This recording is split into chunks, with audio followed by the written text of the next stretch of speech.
Good day everyone, I am Kate Arian Oberes, and today I will be sharing my presentation about Marinduque. So, why is it called Marinduque? Ang word nga Marinduque, gikan siya sa karaang name nga Marinduque.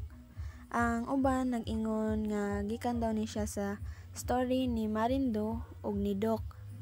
Gitawag pod siya nga Heart of the Philippines tungod kay sa iyang heart-shaped form og location center. Then the next is geography. Marinduque is an island province in the Mimaropa region of the Philippines. It is often called the heart of the Philippines because of its shape and central location. The province is bounded by Tayabas Bay to the north and Sibuyan Sea to the south and east. It has a total land area of 952.58 square kilometers.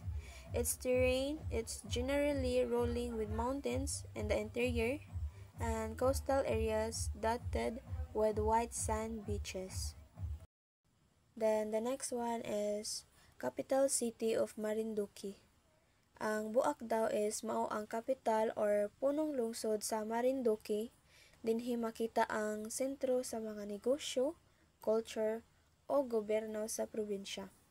Sikat ang Buak tungod sa Buak Cathedral or Immaculate Conception Cathedral, usa ka lumang simbahan nga gitukod pa sa panahon sa mga Espanyol.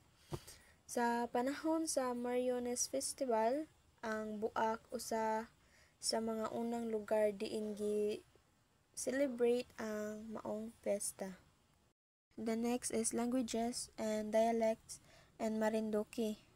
Ang Marinduque is naa siya'y tulo ka dialect. Ang first is Tagalog, then ang sunod is Bisaya, then the last one is Bicolano. Ang una is Tagalog, mao ang pinaka-common nga tinabian sa Marinduque kay mao ni ang pinaka-daghan nga gigamit sa ilahang island. Then ang sunod kay Bisaya tungod kay duol ang Marinduque sa Visayas. Napod mga tinabian or tingog nga parehas sa Bisaya nga naapil sa ilang lokal nga sinultian. Makita pod ang gamay nga Bicolano nga impluwensya nga tungod kay duol ang lugar sa Bicol region ug naa sila'y kasaysayan nga connection. The next is port of access. Ang Marinduque is naa siya'y tulo ka transpo.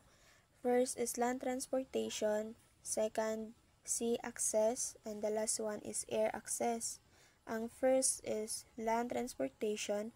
Pwede ka makaadto sa Marinduque pinaagi sa bus, van, or jeepney gikan sa Cubao, Buendia, o Alabang padulong sa Batangas Port. Unya mosakay og ferry paingon sa isla. Sa sulod sa Marinduque, tricycle og jeepney ang kasagaran sakyanan sa mga tao. Then, the second is sea access. Balanacan Port or Mugpong. Mao ang main port nga ginaagian sa mga barko gikan sa Lucena ug Batangas. Then, the second, Kawit Port, Buak, para sa pasahero ug kargamento. Then, the third one is Buyabod Port, Santa Cruz, para sa cargo ug pipila ka pasahero. Air access, Marinduque Airport sa Gasan. Gamay nga airport nga naay biyahe gikan sa Manila via Cebu Pacific or Air Juan. Kasagaran kini ginagamit sa mga turista o lokal nga biyahero. Next is famous delicacies in Marinduque. Ang Marinduque is nailhan siya tungod sa laming lokal nga mga pagkaon. Usa na ang mga suman sa leheya, oraro, bibingkang lalaki, og ulang-ulang. Ang suman sa leheya, gihimo siya sa malagkit nga bugas og leheya nga ginabalot sa saging sa dahon. Then ang oraro, mao ang pino og puti nga biskwit nga gihimo sa arrowroot flour. Then ang bibingkang lalaki, lain siya nga klase sa bibingka nga medyo halang og lami siya. Then ang ulang-ulang, mao siya og ginamos nga alimango nga giluto sa gata ug dahon sa saging. Traditions, cultures, and Marinduque. The first is Marinduque Festivals, a Holy Week held in March and April. People wear Roman soldier masks to reenact the story of Longinus. The second one is Putong or Tobong, welcome ritual. Guests are crowned with the flowers with local sings, dance, and pray for blessings. The third is Flores de Mayo and Santa Cruzan. Whole month of May, flower offering to Virgin Mary, ending with a grand procession. The fourth one is Buak Cathedral Feast of the Immaculate Conception, held on December 8, religious feast in honor of Marinduque's patrons. Accommodation in Marinduque. Sa Marinduque, daghan og mga hotel ug resort nga pwede kapuy-an sa mga bisita o turista. Kini nga mga lugar mao ang comfortable, limpyo ug nindot tan-awon. So the first one is Marina Marinduque Hotel and Resort from Buak. Usa ka resort nga duol sa dagat, maayo para sa gusto mag-relax o maligo sa beach. The second one is Luxor Resort and Restaurant from Gasan.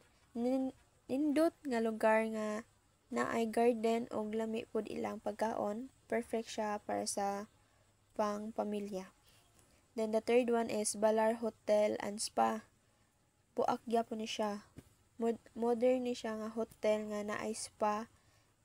Maayo pod ni siya para sa mga gusto magpahuway o magpa-pamper.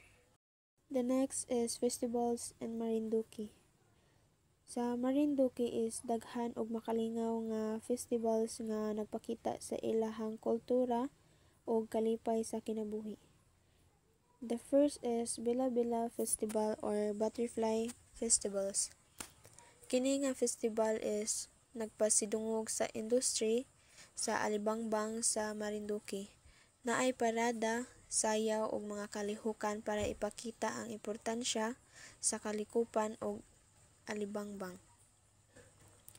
Then the next is Gasan Gasan Festival, usa ka street dancing ug cultural celebration nga nagpakita sa kasaysayan ug pagkahiusa sa mga tawo sa Gasan.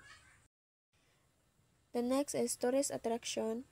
Ang Marinduque naa siya'y mga tourist attractions like Puktoy White Beach from Torrejos, usa ka puti ug limpyo nga baybayon nga daghan og bisita.